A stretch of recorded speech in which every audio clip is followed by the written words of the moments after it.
especially for runners, different athletes, or just the everyday individual as well. So we'll start with Charity on the foam roller, and she's just going to rotate her knees and hips just a little bit. So if we lay flat or sit flat on the foam roller, it's not super comfortable and we don't get a really good impact that way. So just by rotating probably about 30-45 degrees, we can isolate the meaty part of the glutes and get after it a little bit.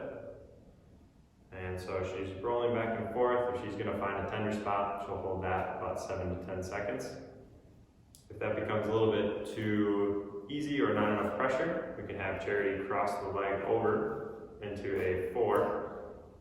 So kind of a figure 4 stretch here. And so that'll ramp it up just a little bit.